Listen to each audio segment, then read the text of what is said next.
हाँ next birthday पे क्या होगा मैं माता जी आप तो हंस रहे आप भी करना चाहिए इसे आंदोलन किचन में ओके ठीक है कम ज्यादा का मदद ये स्टार्ट कर दो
Jaya Radha Madhava Radha.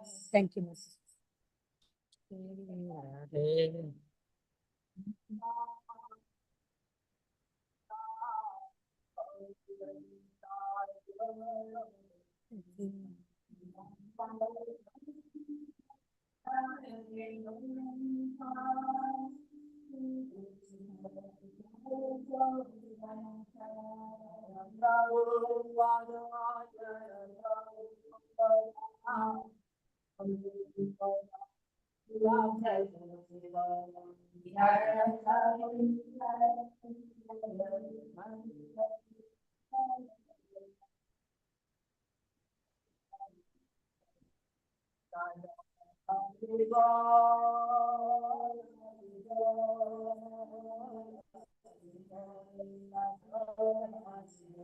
Nitai Gora Hari Go.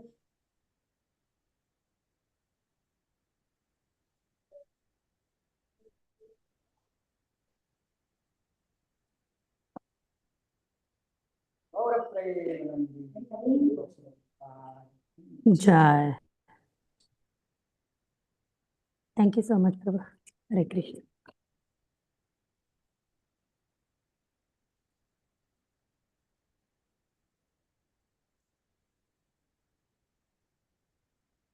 Thank you, Mataji.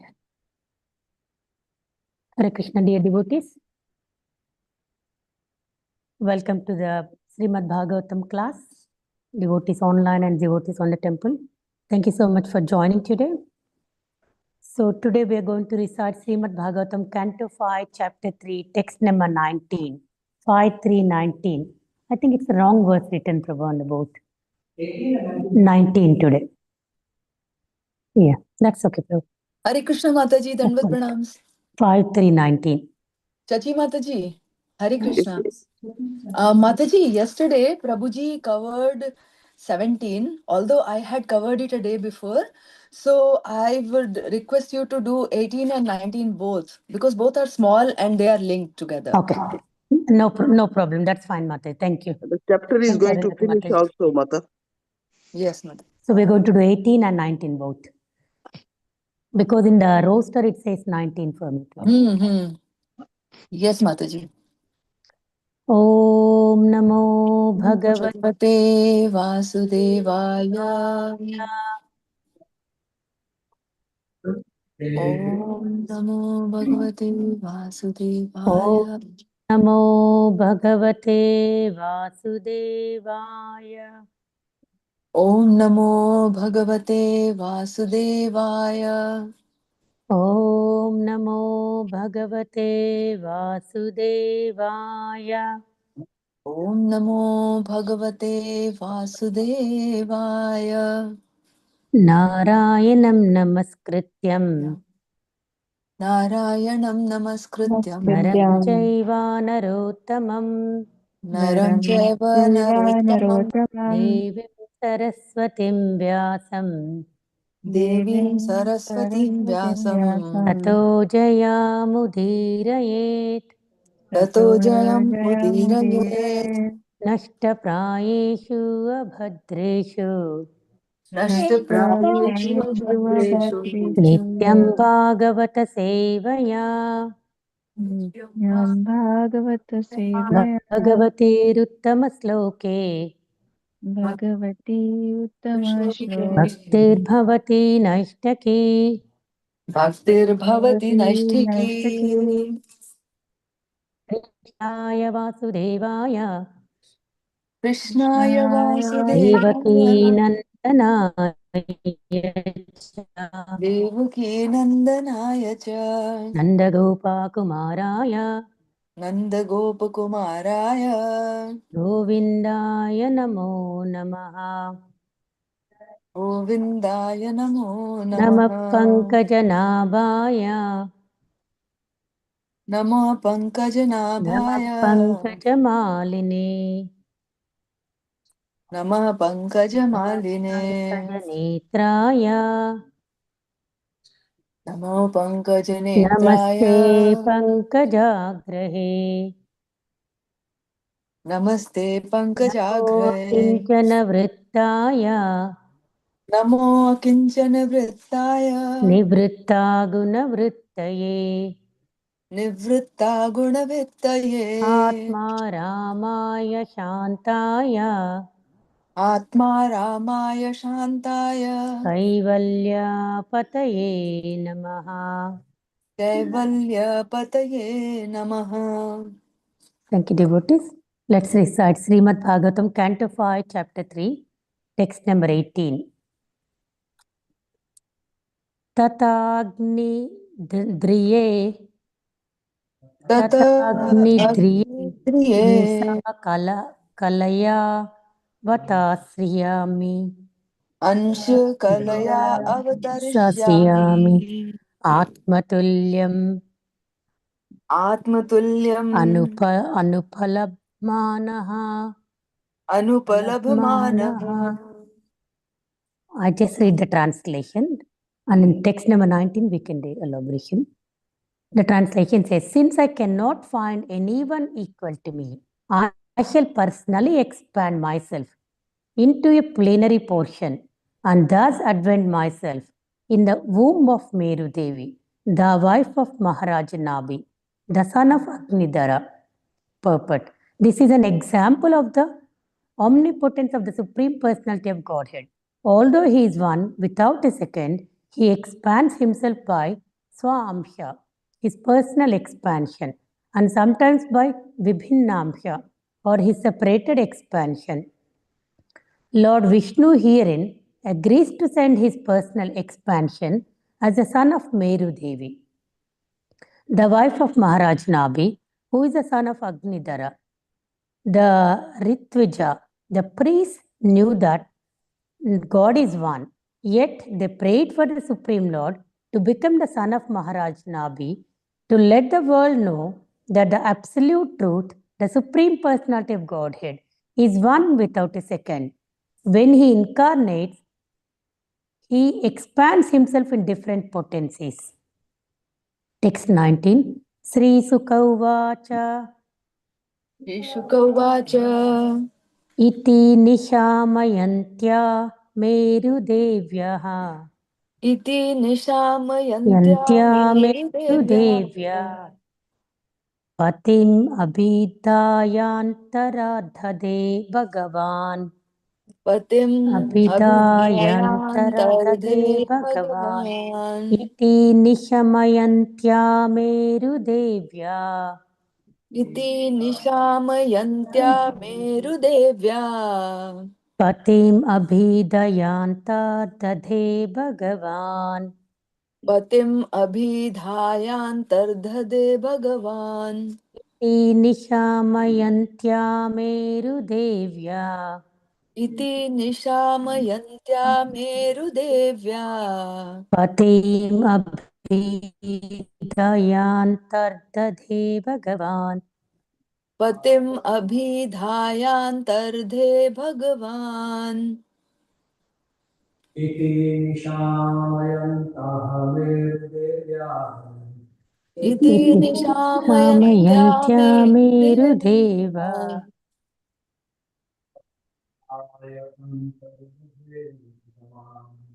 पतिम् पतिम् अभिधायान्तर्दधे अभिदधे भगवान् भगवान् श्रीशुक उवाच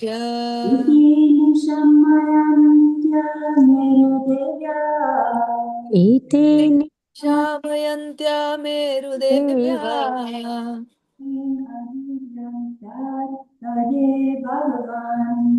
Patim abhidhayantardade Bhagavan.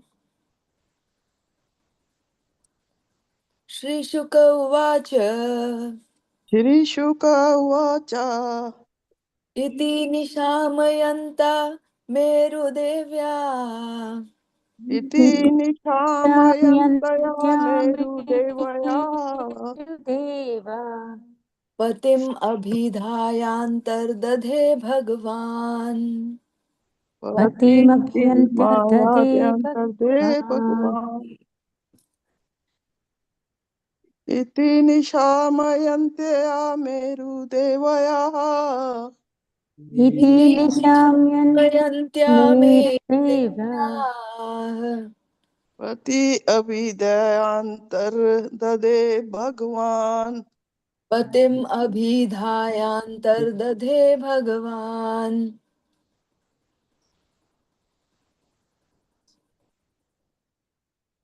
Thank you, devotees. Now let's recite word-to-word translation. Sri Sukha Uvacha.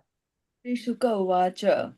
Sri Sukadeva Goswami said, Sri Shukdev Goswami said, Iti, Iti, thus, thus, Nishamayan, Yaha, Nishamayantya, Nishamayantyaha. Who was Nishamayantya, listening? who was Meru listening? Devya. Meru Devya, In the presence of Meru Devi, in the presence of Meru Devi, Patim, Patim, unto her husband, unto her husband, Abhidhyaya, Abhidhyaya, having spoken, having spoken, Antardade, Antardadhe, disappeared, disappeared, Bhagavan, Bhagavan, the Supreme Personality of Godhead. the Supreme Personality of Godhead. Now please repeat the translation. Sukadeva Goswami continued, Shukdev Goswami continued, after saying this, after saying this, the Lord disappeared. the Lord disappeared. The wife of King Nabhi, The wife of King Nabhi, Queen Meru Devi, Queen Meru Devi, was sitting by the side of her husband, was sitting by the side of her husband, and consequently, and consequently, he could hear she could hear everything the Supreme Lord had spoken. everything that Supreme Lord had spoken. Now please hear the purport. According to the Vedic injunctions, one should perform sacrifices in the company of one's own wife. Saptaniko dharmam acharet. Religious rituals should be performed with one's wife. Therefore, Maharaj Nabhi conducted his great sacrifice with his wife by his side. ॐ अज्ञानतिमिरन्दस्य ज्ञानाञ्जनशलाकया चक्षुरुन्मिलितं येन तस्मै श्रीगुरवे नमः श्रीचैतन्यमनोभीष्टं स्थापितं येन भूतले स्वयं रूपा कदा मह्यं ददाति स्वापदान्तिकं वन्देऽहं श्रीगुरुं श्रीयुतापादकमलं श्रीगुरुं वैष्णवंश्च श्रीरूपं साग्रजातं सहगना रघुनाथान्वितं तं सजीवं साद्वैतं सावधूतं परिजनसहितं कृष्णचैतन्यदेवं श्रीराधाकृष्णपादान् सहगना ललित श्रीविशाखान्वितांश्च हे कृष्णा करुणा सिन्धु दीनबन्धु जगत्पते गोपेशा गोपिका कान्त राधाकान्ता नमोऽस्तु ते तप्तकाञ्चन गौरङ्गी राधे वृन्दावनेश्वरि वृषभानुसुते देवि प्रणमामि हरिप्रिये वाञ्छकल्पातरुभ्यश्च कृपासिन्धुभ्य एव च पतितानां पावनेभ्यो वैष्णवेभ्यो नमो नमः। जय श्री कृष्ण चैतन्य प्रभु नित्यानंद श्री अद्वैत गदाधर श्रीवासादि गौर भक्त वृंद हरे कृष्णा कृष्ण कृष्ण हरे हरे हरे राम राम राम हरे हरे। नमो विष्णुपदाय कृष्ण प्रसाय भूतले Srimati Vedavasya Swamiti Namane Namo Vishnu Padaya Krishna Prasaya Bhutale Srimati Bhakti Vedanta Swamiti Namane Namaste Saraswati Devi Gauravani Pracharini Nirvishesha Shunyavadi Paschatya Deshtarini Jai Srila Prabhupada Ki Jai Takoti Vaishnava Vrinda Ki Jai Gaur Bhakta Vrinda Ki Jai. Hare Krishna, dear devotees, thank you for joining the class today. So, thank you for giving me the opportunity to glorify this verse, serve Śrīmad-Bhāgavatam, serve all of you this morning. So, I really humbly seek all of your blessings so that I can able to speak some words on these verses. Thank you, Mataji. Thank you. So, this verse is actually text number 18 and 19. So, this chapter is entitled Rishabdev's Appearance. So, as we are all following the storyline, King Nabi, along his wife with his wife Meru Devi, so they're performing the sacrifice to get a supreme lord as their son. So they were actually asking the son who is equivalent to the supreme lord. So they performed austerities, and the brahmanas, the priests, all were accompanied. They were chanted lot nice, beautiful verses in the glorification of the Lord. So the Lord was so happy with their performance of sacrifice, and Lord appeared in the sacrificial arena. In the previous verses, we have seen that as brahmanas, they come from the mouth of the Lord, Supreme Lord. And when the brahmanas, the qualified brahmanas, when they were chanting the verses nicely and performing the sacrifice, so the Lord had to appear there. So Lord appears there on the request of these brahmanas and the sacrifice of the King Nabi and Meru Devi. So the Lord actually started speaking to the brahmanas, started speaking to King Nabi. So then in this text 18, Lord says that since I cannot find anyone equal to me, so Lord says that no one is equal to me, I shall personally descend myself in the womb of Meru Devi. And so that's what the purport Prabhupada writes says, talks about Swamsha and Vibhinnamsha expansions of the Lord. Swamsha is Lord's his own expansion. Lord expands himself as in his Swamsha form. Like all the Jivatmas, we are all Vibhinnamsha expansions of the Lord. So Lord here says that I come myself, he says that I'll appear in the womb of Meru Devi in my own personal form. He agrees to descend his personal expansion as the son of Meru Devi. As we all know that, who is that? That is Rishabdev.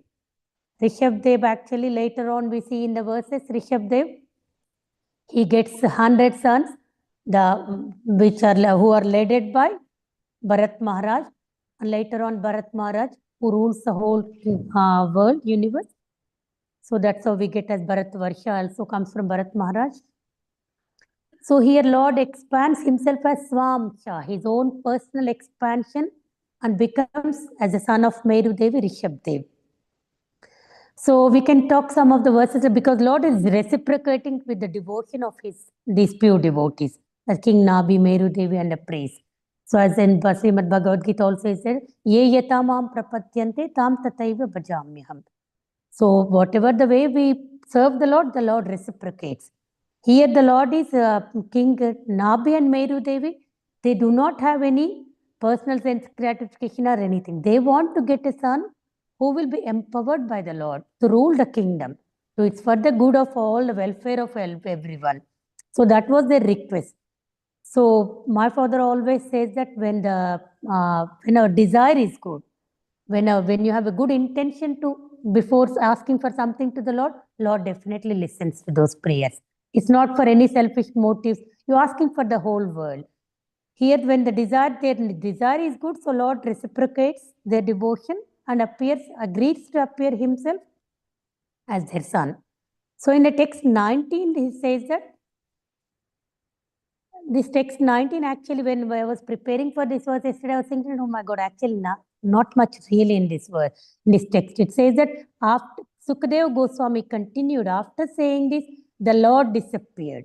Lord promised to King Nabi and Meru Devi that I appear in your womb as myself, as my personal expansion. And then he disappeared.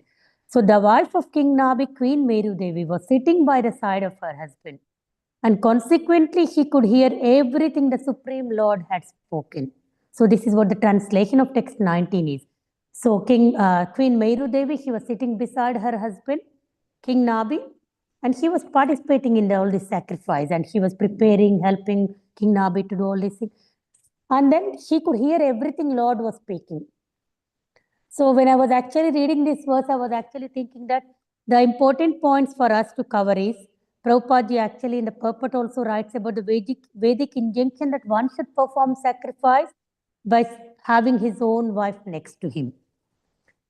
So it says that the religious rituals, all these things should be performed by having the wife next to you. So that gives the importance to the wife.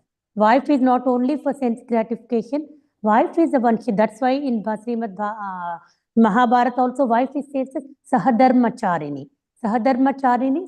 So he will accompany you to perform all the dharma. Jai Sri Sri Gauranitai. So perform all the sacrificial rituals and everything. So wife always accompanies the husband.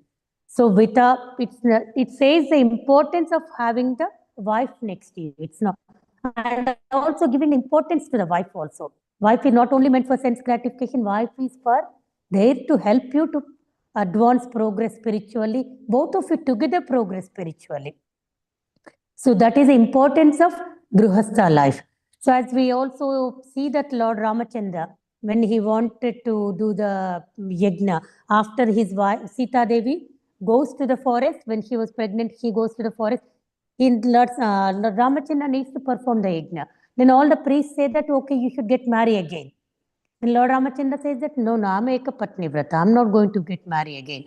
So then what the priest says, they suggest that they made the Murti, they made the deity of Sita Devi with gold, and that golden Sita Devi is made, and then that golden Sita Devi was sitting next to, beside Lord Ramachandra to perform this sacrifice. So that's Lord Ramachandra is showing that you should always have your wife sitting next to you when you're performing the sacrifices or Vedic rituals. So that's the importance of having these performing sacrifices. So that's what Queen Meru Devi was doing here. And she was sitting next to her husband, King Nabi, and performed the sacrifice, helped her husband to do the sacrifice. And by the result, what she could do? The result was amazing, isn't it? By helping the husband, he had the vision of the Lord. He could able to see Supreme Lord in front of her eyes. And he could able to hear Supreme Lord speaking to her. So this is an amazing thing. So that's what we should also, all the grihasthas, all the wives should support the husband to do the ritualistic practices, to do the devotion. So then the result they are going to get is the equality getting the benefit. Here not only King Nabi is not envisioning the Lord. Queen Meru Devi is also could able to see the Lord, could hear the Lord. That is the benefit of supporting the husband and devotion. So that's what an ideal grihastha life is. That's what Prabhupada ji writes and says that ideal grihastha life is husband and wife both together perform the devotion.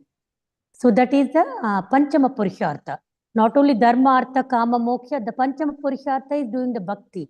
When we don't do the bhakti, what happens? That household life is not a grihastha life anymore. It becomes a gruhamedi. What is a gruhamedi? The one who is centered about sense gratification. How I'm going to be happy. So that's all about sense gratification and enjoyment.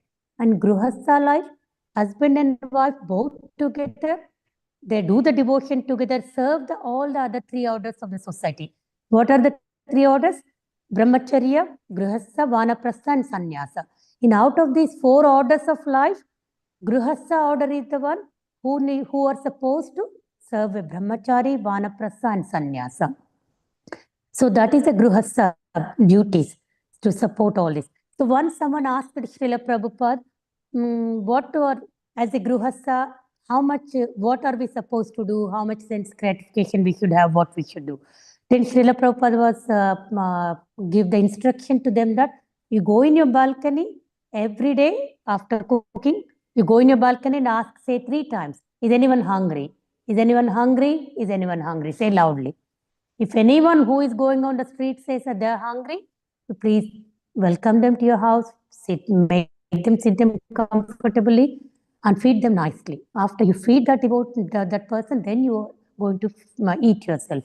So that is a grihastha dharma. We also see that Prabhupada's father, he always used to go every day outside on the rose street. he used to call, is anyone hungry? Then he bring that person, whoever it may be a beggar, there's no discrimination at all. Someone who says that I'm hungry, as a Gruhastha, your duty is to bring them into your household, make them sit comfortably, welcome them nicely, give them water to wash their feet, and you serve them as a Lord, as you serve the Lord. And then you feed them. That's the duty of a Gruhastha. And when the Gruhasthas engage in the service like this, engage in service to the Lord, service to the devotees, service to all these three orders of the society, Brahmacharya, Vanaprastha and Sannyasa, then they are not going to be entangled. This material world will not bind them. And this Gruhastha life will not bind them. Rather, the Gruhastha life, you're supporting each other to elevate yourself, to get the best of these sacrifices, best of the order of life you are living. So that's the one point I would like to enlighten. And the other thing, like as we have seen also the benefits you get by supporting your wife, a husband in doing this ritualistic performances.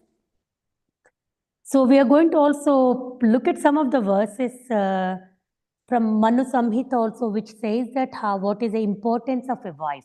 We're also going to discuss some of the duties of the chaste wife.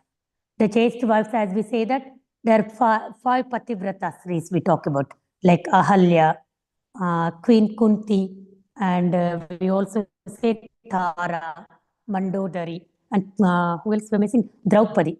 So these are the five Pativrata Sris we talk about.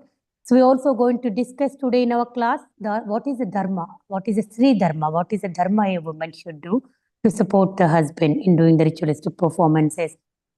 So what will help them to elevate themselves.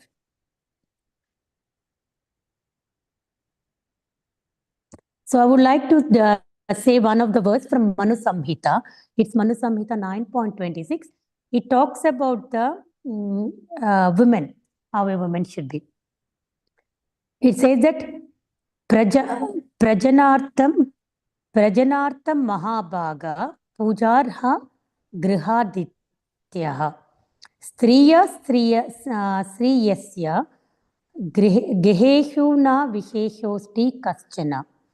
And the translation says that there is no difference whatever between the goddess of fortune and the women who secure many blessings for the sake of bearing children, who are worthy of worship and who form the glory of their household. This is from Manu Samhita. So it says that there is no difference between a goddess of fortune and a woman who is actually looking after the household, who is bearing the children for the family, for the husband, and who is actually upbringing the children. And there is no difference. So he is also equally worshipped. Hare Krishna, Prabhu. Please give me your blessings, Prabhu. So the woman should be worshipped like goddess of fortune who is doing all these things. What is the woman is doing actually? She's taking care of the household. She's bearing the children for the husband. And she's giving that good culture and teaching the children the good values.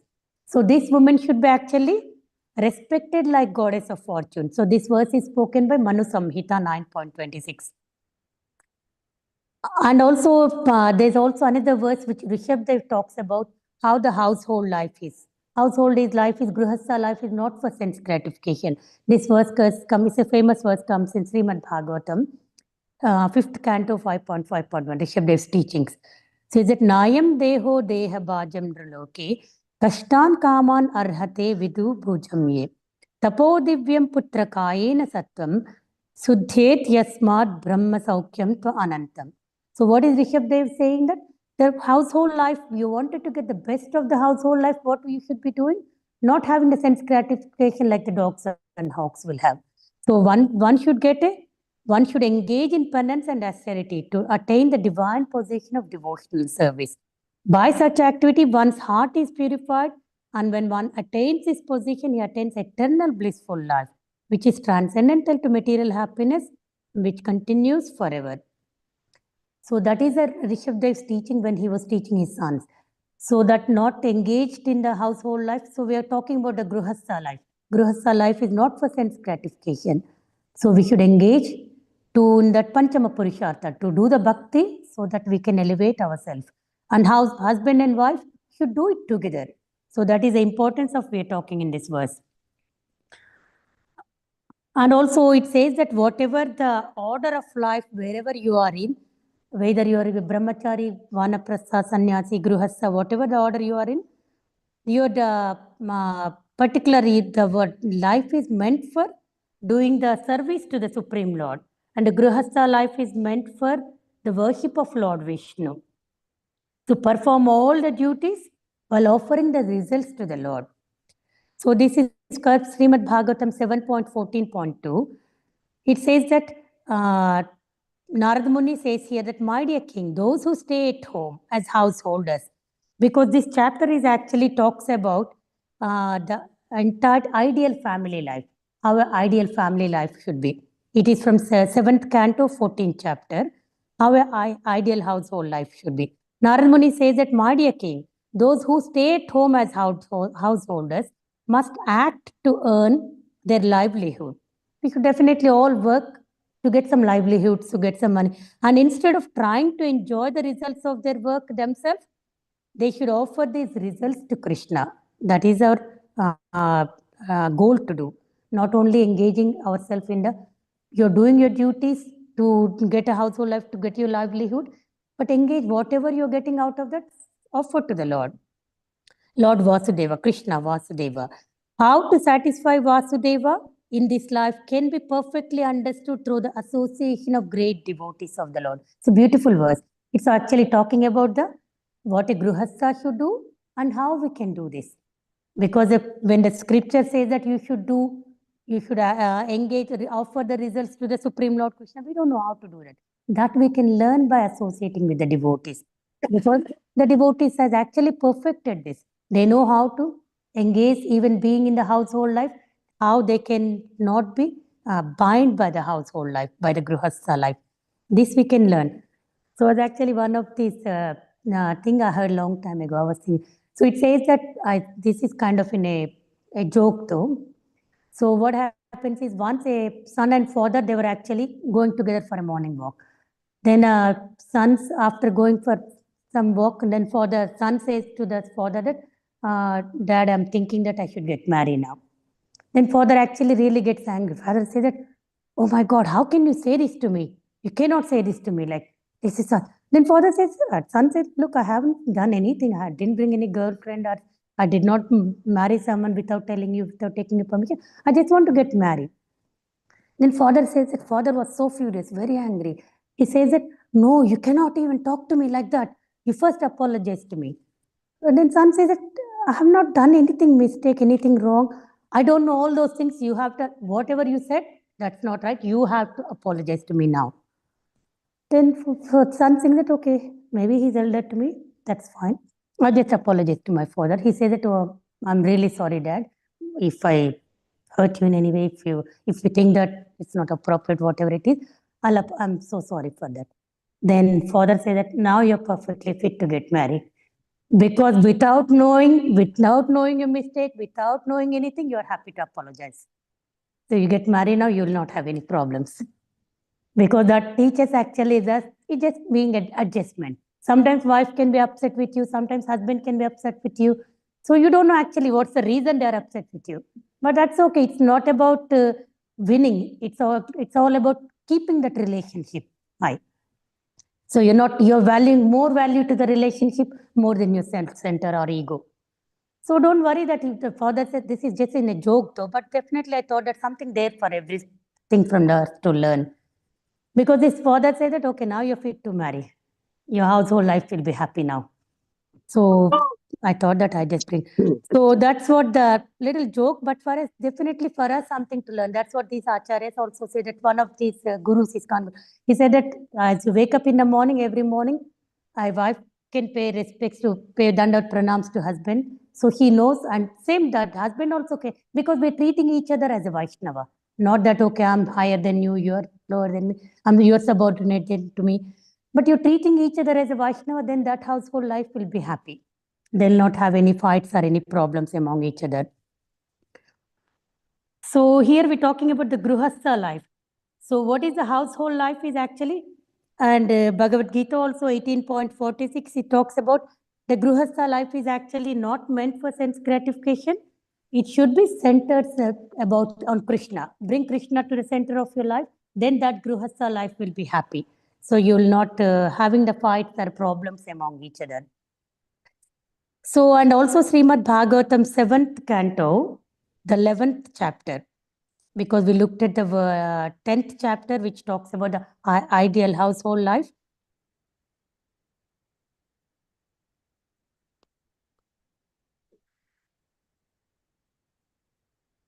So here the three dharma has been given in the 11th chapter. So I'll just read the translation. To render 7.11.25, it says to render service to the husband, to be always favorably disposed toward the husband. This is a woman should do, woman's duty. To be equally well disposed toward the husband's relatives and friends, and to follow the vows of the husband. These are the four principles to be followed by women, described as chaste. Because we discussed about the chaste women, like Ahalya, and we see Kunti Maharani, Draupadi, Tara, Mandodari, all this. So like that, what a chaste woman should do, these are the four duties a chaste woman should do as per 7.11.25. What he should do, he should serve the husband, do service to the husband.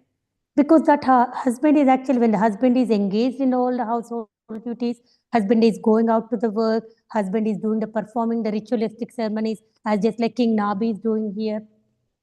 So women should actually always support the husband, so do the service to the husband, and to be always favorably disposed toward the husband, favorably disposed, not doing the, and also to be equally well disposed toward the husband's relatives and friends. It's not that only I want my husband, I don't need to do anything with my in-laws family. No, your in-laws family are his friends and relatives. They're equally, you should be favorable to them and serve them. And to follow the vows of the husband. Whatever the husband take vows, a woman should support the husband. So these are the four principles a woman, chaste woman should do. And there's actually all these, when I was looking through this chapter, 11th chapter, 7th canto, so all these chapter is talking about how a chaste woman should do. And even in the text number 28 also, the one before we told 7.11.25, this is 7.11.28. He says that a chaste woman should not be greedy, but satisfied in all circumstances. She must be very expert in handling the household affairs and should be fully conversant with religious principles.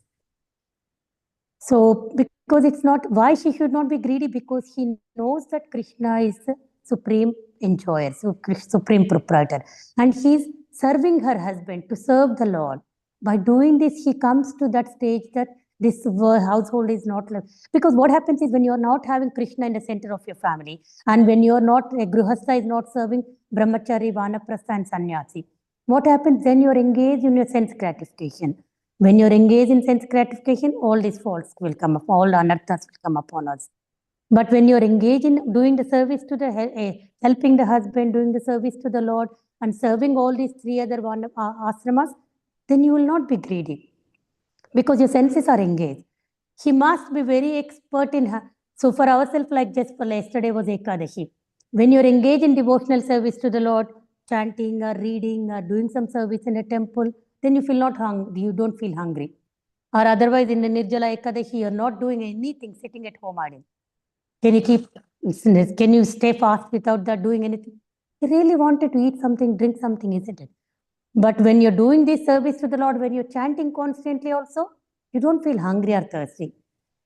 So that's why it's Grihastha life is not meant for sense gratification. Keep center of Krishna, center of your family. So she must be very expert in handling household affairs and should be fully conversant with religious principles. How she get that knowledge? Because even though women are not educated, women don't read much, but they get this. Like just like here, Queen Meru Devi, she was supporting King Nabi to do the sacrificial ceremony. By doing that, he could able to see the Supreme Lord and he could hear the Supreme Lord. So that's why the woman also, when she serves the husband to do the ritualistic performance sacrifices, she get these, learn these religious principles. She should speak pleasingly and truthfully and should be very careful and always clean and pure. Prabhupada says that women should do two things. Always cook nice, tasty prasadam and also speak nice, kind words, pleasing words to the husband. It's not that you're always cooking nicely for husband, but as soon as he come home, you chastise him for this and that. He don't feel like coming home, isn't it? So it's so difficult for that. So always women should do two things. Always cook nicely for the husband to keep his belly satisfied, and always speak pleasingly to the husband. He should speak pleasingly and truthfully and should be very careful and always clean and pure. You keep that household clean. The house should not be dirty. So that's a chaste woman should engage with affection in the service of the husband who is not fallen. Because husband here is actually engaging in devotional service to the Lord. And that husband, the woman is serving faithfully. Her wife is serving faithfully. So these verses are actually so beautiful. So this whole entire chapter, 7th canto, 11th chapter talks about this women, how the women. And the next translation, I just would like to touch base on this one also. So 7:11:29, it says, the woman who engages in the service of her husband, following strictly in the footsteps of the goddess of fortune, surely returns home back to Godhead with her devotee husband and lives very happily in the Vaikuntha planets. Such a great benediction, isn't it? So you don't need to read as a woman, we don't need to, because it's not that woman is not intelligent, because women are more emotional. That emotional side will cover that intelligence part. So woman actually, if he faithfully serves the husband who is a devotee of the Lord, it does not mean that if the husband is not a devotee, you need to rebuke, isn't it? You should still serve the husband and pray to the Lord that please make my husband a devotee and engage in the service of the Lord you yourself. Just like we see the Dvijapatnis. In the Krishna Lila, we see Dvijapatnis, the wives of the Brahmanas. They were actually, when they want Krishna and Balaram are hungry, they want to give up everything. Just wanted to go and serve Krishna and Balaram. But what did Krishna and Balaram did? They told the wives that you go back to your husbands and serve your husbands. So serve the husbands. Women should faithfully serve the husband. And what they do, and strictly, following strictly in the footsteps of goddess of fortune. That's what Lakshmi Devi does. What Lakshmi Devi does? She always massages the lotus feet of Lord Vishnu. By following the footsteps of the goddess of fortune, what the benediction they get? They go back home, back to Godhead with their devotee husband. So this is a great benediction a woman will get by serving the husband, a devotee husband. So also we can see some of the pastimes, like when we know some of the here King Nabi and Queen Meru Devi actually, they could able to see the Lord who is become so pleased with the performance and give the benediction that I'll appear in your womb as Rishabdev, and also say that my own Swamsha appearance of the Lord, his own personal expansion. So we see at some of the pastimes like Lord Krishna also, who was actually performing the sacrifice. We see some of the other famous personalities, devotees, who also begot the son, Supreme Lord, as their own son. We see in the 10th canto, who Vasudeva and Devaki, they were actually praying to the Lord, whom they received Lord Krishna as their own son. Because we know that Krishna actually, in the 3 lifetimes, Krishna appears as a son of Vasudeva and Devaki. In the first lifetime as Sutapa and Prishni, they did the performance, sacrifice to the Lord and did the austerities to please the Lord. Then the Supreme Lord says that I'll appear in your womb as Prishnigarbha. Sutapa and Prishni got Prishnigarbha. And in the second lifetime, Kashyapa and Aditi, they begot the Supreme Lord as their son, as Upendra. And he is also called as Vamandev. So Vamandev appeared in the womb of Kashyapa and Aditi. And also in the third lifetime, look at the great fortune of these people, devotees. So in the Vasudeva and Devaki, in their next lifetime, they begot Krishna, Supreme Lord Krishna himself appeared as Krishna. So as by pleased by the devotion of Vasudeva and Devaki. So the Lord appears not only this time, Nabi and Meru Devi got Lord as their son, Rishabdev. And in the previously also, Lord appeared to Vasudeva and Devaki as their son. And also we see who else, what are the pastime in the 3rd canto comes, where the Lord appears himself. In the 3rd canto, we get the pastime of Kapila Dev. Kardama Muni and Devotee also prayed to Lord to beget Lord as their son. Then the Lord was pleased with the devotion of Kardama Muni and Devahuti, and they begot as Lord as their own son, Kapil Dev. So these are actually the points I wanted to cover. So I would just like to summarize what we discussed today. We summarize this because in this particular verse, text 19, we know that what happens, King Nabi and Meru Devi was performing the sacrifice. Meru Devi was sitting beside her husband.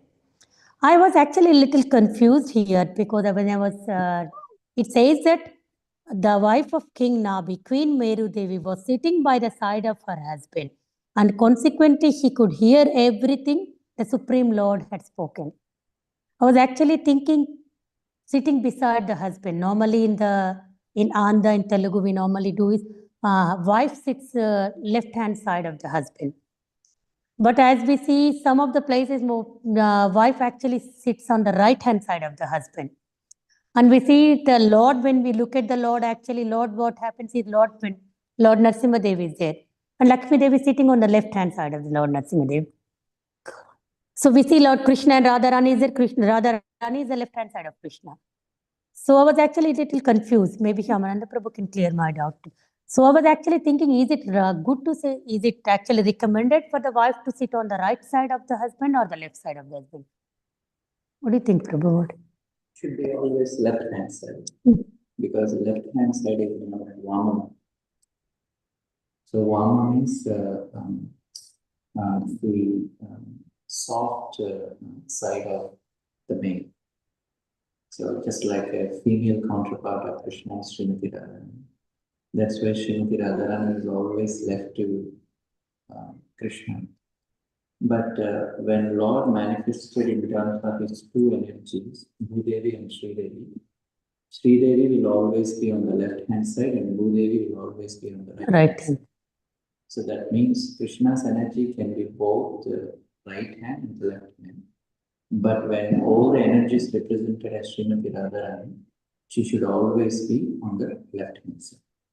Okay. So because that signifies she is the Vamabhara of Krishna, left side. Thank you so much, Prabhu. Because some places, when I was trying to look at that, they're saying that, okay, Lord's concert can be on the left-hand side, but we are not the Supreme Lord, we should. I was a little confused. That's why I didn't touch base on that. But thank you for clarifying that, Prabhu. I hope the devotees on Zoom could able to hear it. Prabhu said that as a wife always should sit on the left-hand side of the husband, as that's a Vama Bhaga, you said. So as it's a soft side, you said, Prabhu? What do you mean by soft side? Soft side means like Srimati Radharani is the feminine counterpart of Krishna.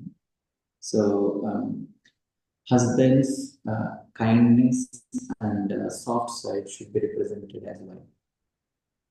Yeah. That's why our heart is on the left side.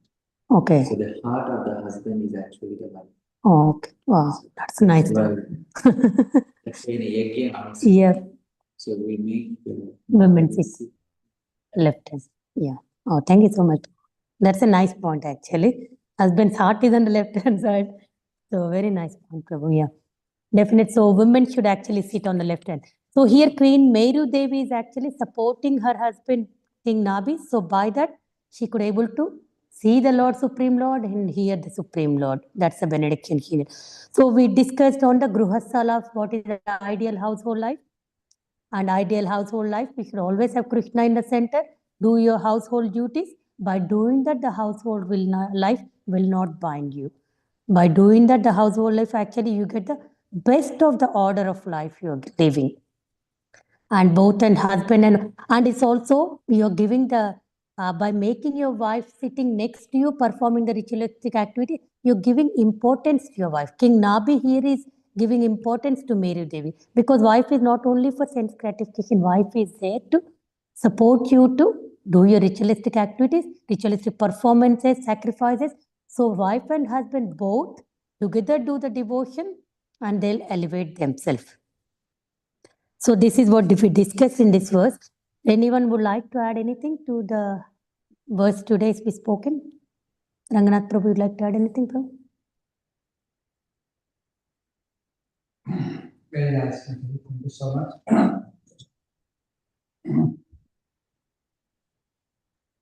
Thank you. Oh, your microphone here. Thank you. Like she's a good, very good better half, isn't it?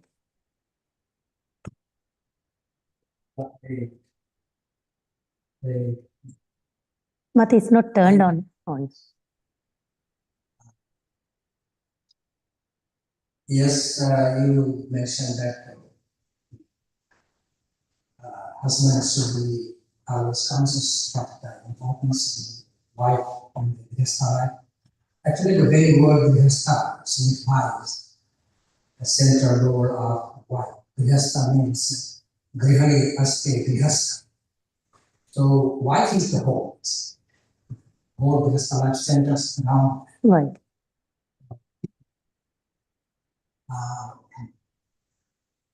And so this is one thing that Grihastha life, that's no wife means bhakti. That's a simple culture. Grihastha life means very life. And of course, this is Grihastha life is the only life where sensibility is allowed. Brahmacharya or practice celibacy, Vanaprastha, practice austerity, sannyasa, of course, is a great from everything. All these sensibilities. But not unrestricted, regulated. Thank you.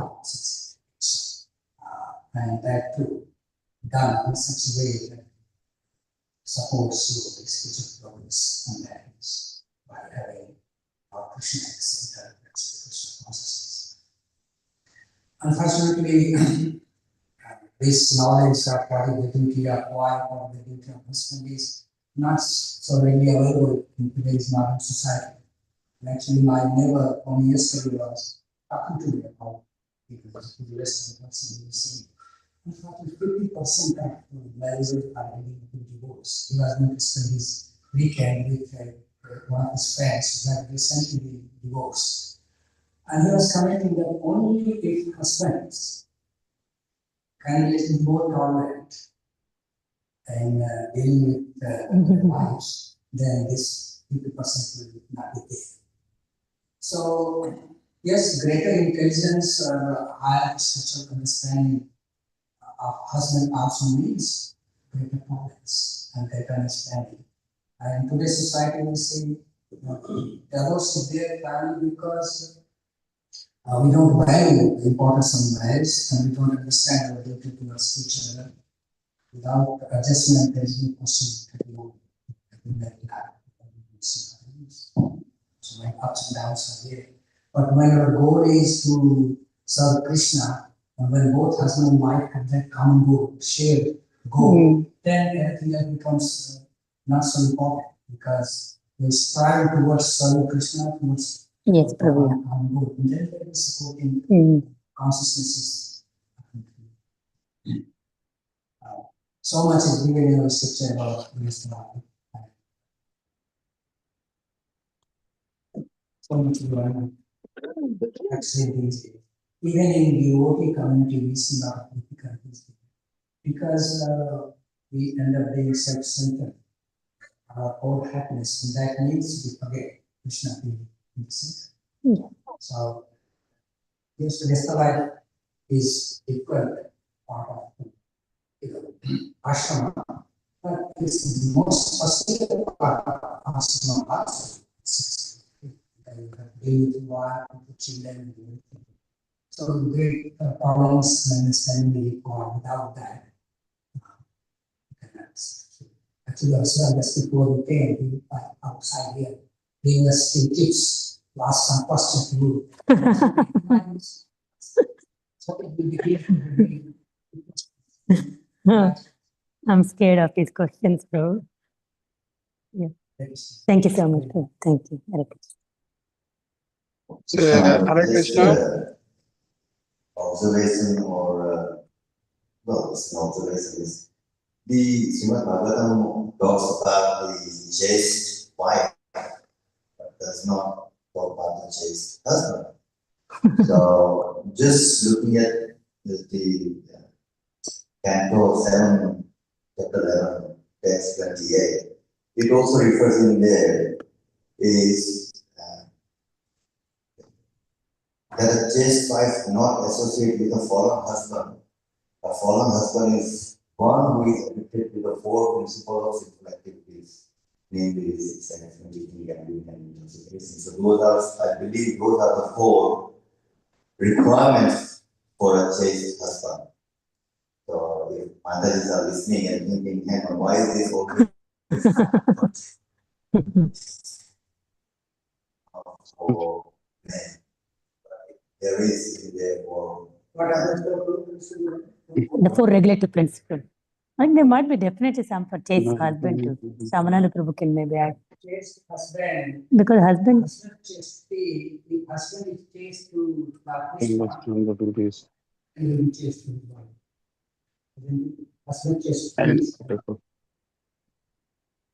Has been chaste to Krishna, will be yeah, but because that's why I think maybe because all these verses also saying husband who is a devotee of the Lord. Yeah. Thank you so much, Dharmendra Prabhu. let's see. Here. Hear from Prabhu. Hare Krishna. Yeah. Yes, there is a chastity aspect from women, but more than that, for men, Srila Prabhupada says, faithful and celebrate husband and chaste wife, they are the best form. It's not that chastity is only for women. Amen. Actually, we want that husband to demonstrate his devotion to Krishna. If he is not a devotee of Krishna, basically, in modern day world, you are not so obliged to basically demonstrate your surrender to the husband. Because in previous ages, when people are in Sattva, then this Varnashrama system applies. When it comes to Kali Yuga, where everything is topsy-turvy, women can be faithful to the husband. But as you rightly said, you should pray to Krishna.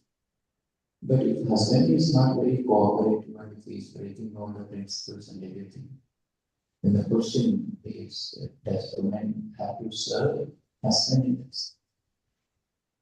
Yes, she can serve as long as it is not affecting her. Nothing is costlier than that. Nothing is costlier than that. So when it comes to a point that bhakti becomes so difficult to be executed, it is better to be away and not, compromise your own. This is a very sensitive topic in modern day world. When we are well versed with the goal of life, we know exactly. And it is also important that when women are very sincere in their devotion, Krishna will look after everything. Yeah. So the right example I have given is the kirtans.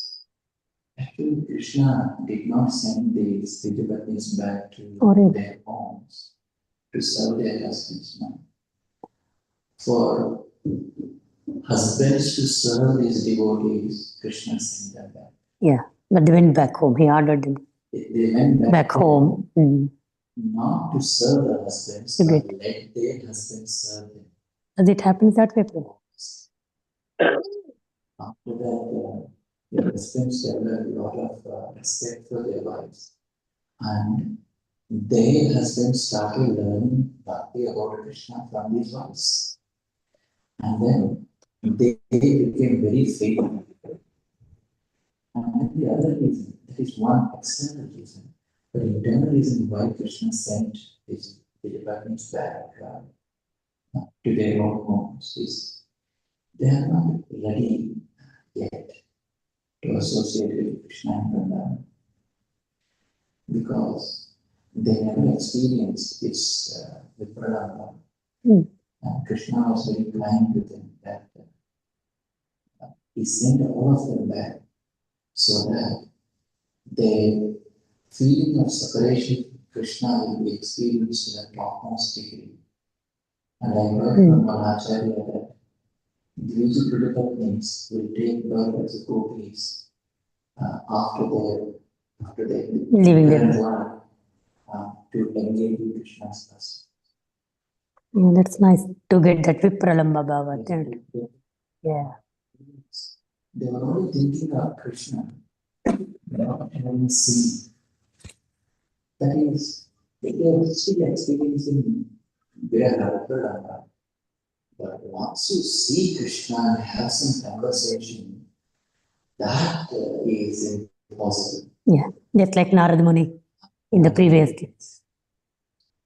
Sweetness is Mm. you heard Yes. Seen and heard. it's very nice.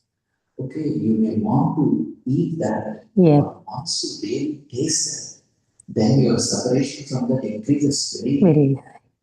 often, Mm. and that is very sweet. Yeah. Krishna being very kind, he sent them back Yeah. so that they experience that which they never experienced.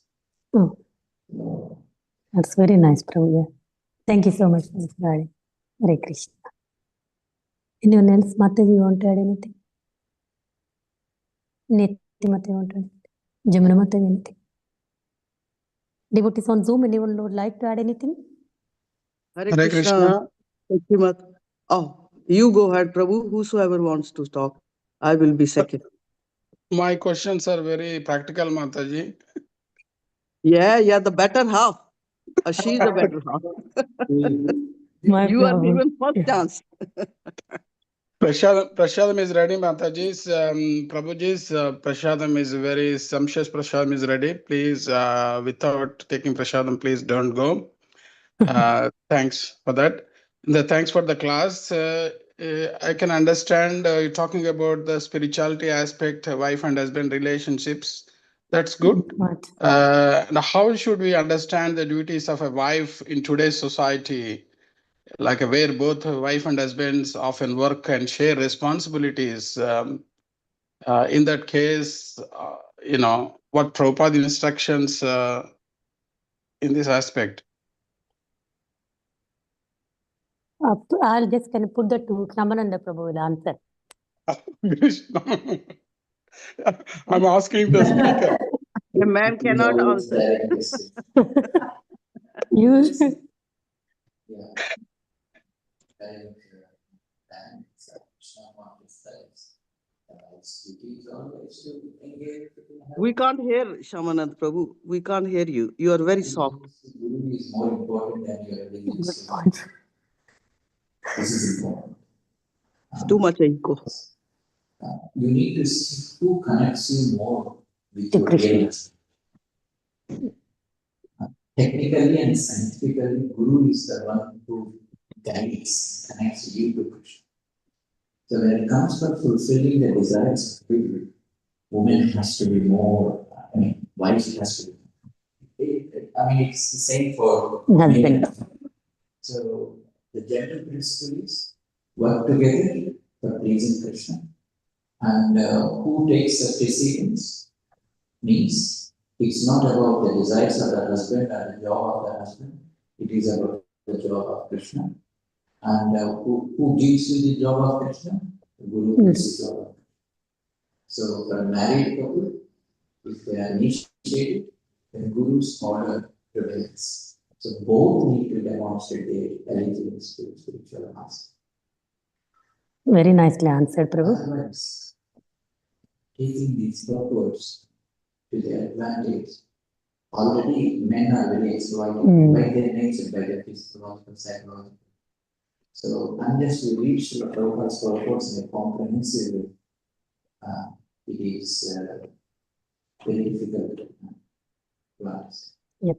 That's why, because of women's devotion and their faithfulness and chastity, they should keep husbands always under control. This is a technique. Srila Prabhupada gives this example that shyness and their devotion together, they keep the most powerful husbands under their control. Shines and devotion. And Prabhupada says that the last thing that women can lose is shrines, this man. If that is gone, then the society will be very difficult to be organized. Mm. So it's modesty required. Mm. There is no exact English message. That is natural to the body. Non-nature, yeah. And that's why they are more prone to become devotees, and they are more prone to surrender. So that's why the greatest devotees are working in that sense. Yeah. It's easy for the women to be Easy. the nature, yeah. To be doing the service, natural. Yes. There's no ego that no, I need to be served, nothing like that. Yeah. Thank you, Prabhu.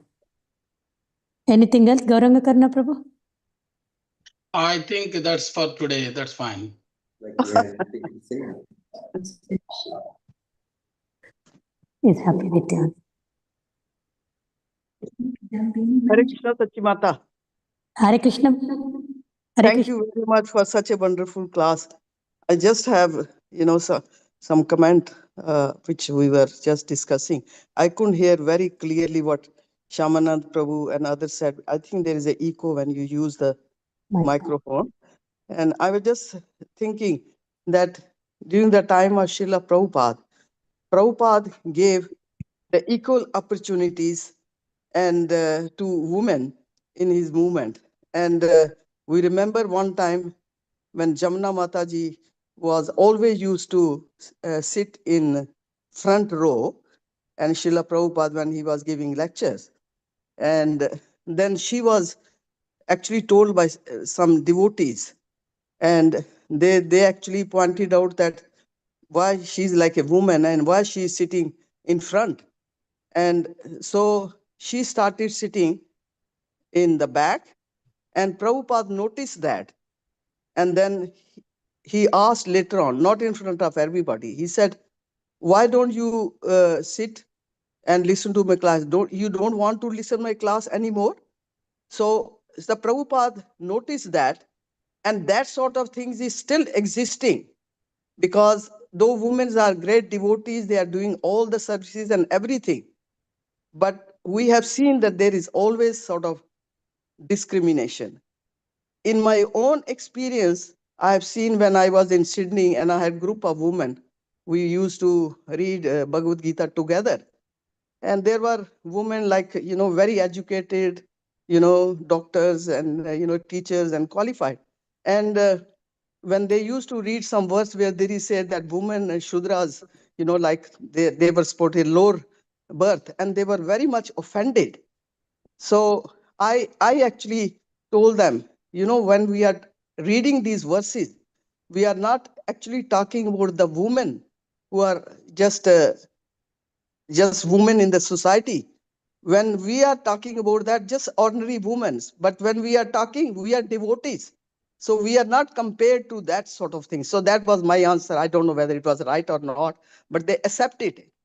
So even Kunti Maharani says that she's a woman. She's like, she thinks that she's like the women are really sort of like a brainwashed that they can't do better than men.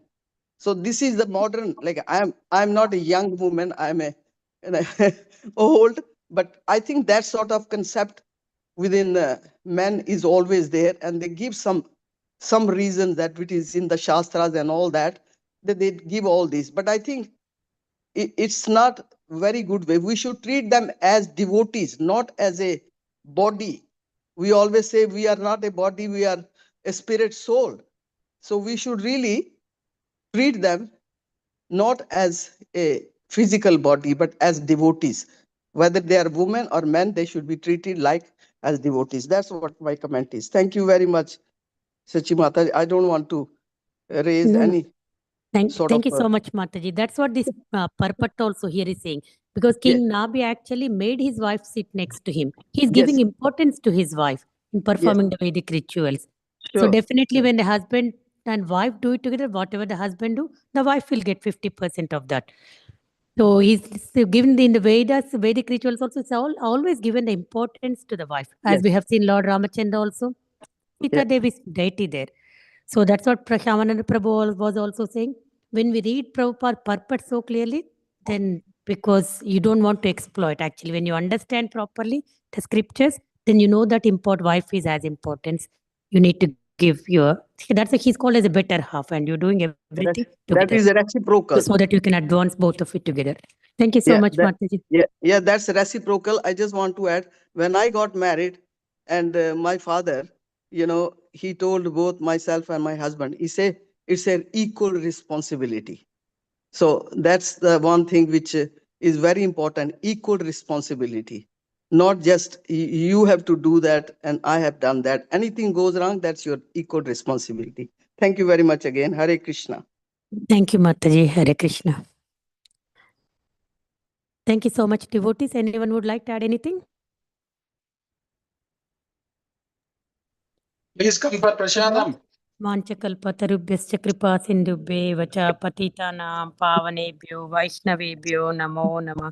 Antakoti Vaishnav Vrind ki jai, Gaur Bhakta Vrind ki jai, Srila Prabhupada ki jai, Bhagavad Mahapuran ki jai, Fast breaking time. Gaur Bhakta Vrind ki jai. Our Holiness, our Grace, Srimati Sacimata ki jai.